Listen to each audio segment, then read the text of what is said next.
And to those who are curious, no, I did not originally have a whiteboard at my house, but now after this whole thing, yes I do. So, all right, I get to nerd it up at home. So, okay, we wanted to know our final angular speed. Okay, so our final angular velocity. When we do that, again, we have to know how fast we're going in the beginning, okay? And we have to know if we're speeding up at all, and if so, for how long, okay? So, again, go back to Dottie here. Say hello, Dottie. There's Dottie. Okay, so Dottie's gonna start at 0 pi. We don't actually care about our position on this one, right? We only care about the final speed. So we actually don't have to worry about theta.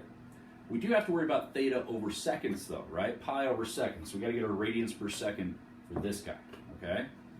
So here he starts out, he's got 0 initial speed. So let's keep that as our first problem, all right? So for our initial speed here in radians per second, it's gonna be 0 pi radians, right? Over 1 second, okay? That's our unit. That is our initial speed for this thing, okay? So if we want to have anything interesting at all, well, if we have no acceleration, what's going to happen? Well, our final velocity is going to be the same as our initial velocity, just like the V equation was last semester, right? So now if I speed it up, though, I'm going to give it some kind of a push for, let's say, a second. All right, so where's the dot now? Well, let's say I accelerated it with an acceleration of 2 pi radians, right, over 1 second squared. So for every second that goes by, we're getting another 2 radians per second speed, right? So after 1 second, how fast are you going? Well, 2 times 1 for time would get you 2 pi radians per second. That's your final speed. If you're going for 2 seconds, how fast are you going? Well, it's 2 pi times time. So you get 2 times 2 seconds would get you 4 pi radians per second. Okay, that would be your final speed. And so on and so forth. So if I let this go for 4 seconds, so our time, let's say, is 4 seconds, as it was in the previous problem. What's our final speed going to be? Well, we have no initial speed, okay, so we don't worry about that. Everything comes down to acceleration. This is the only thing giving us any speed now, okay? So we're going 2 pi radians faster every second that goes by. If we're going for 4 seconds, well, look at this. We'll end up with radians per second will be our final term, okay? So omega final will be in radians per second for our unit, okay? And one of these seconds, because again, you can always put this as a fraction, right? So one of those seconds is going to cancel that second, so you'll end up with radians per second, okay? So there's our units. So 2 pi times 4, 2 times 4 gets us 8, right? So we'll get 8. Pi carries on through. And that's how many radians we are getting for every one. So, sorry. Our final speed will be 8 pi radians per second. There's your final answer. If we were only going for 2 seconds, okay?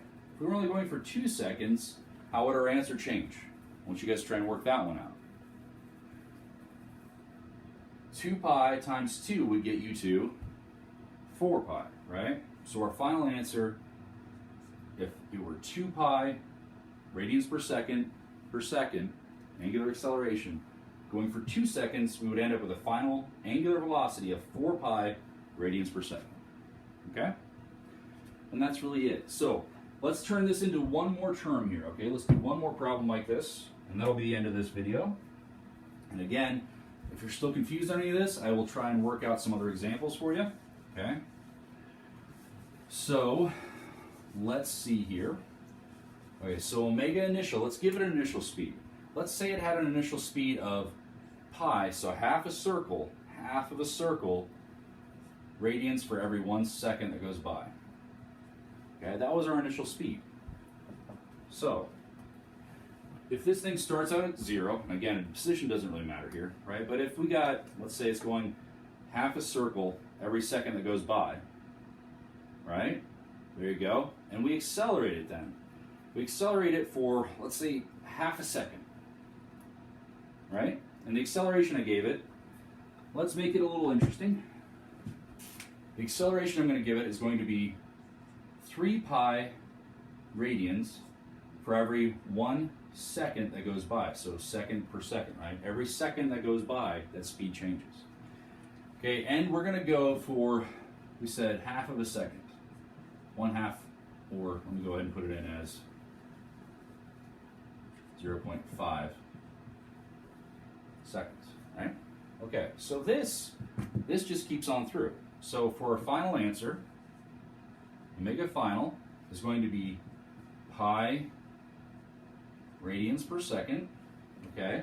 We keep that one, and we add to it, okay?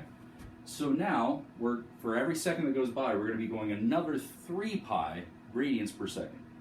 And we're going for half of a second, so 3 times 1/2, you get 1.5.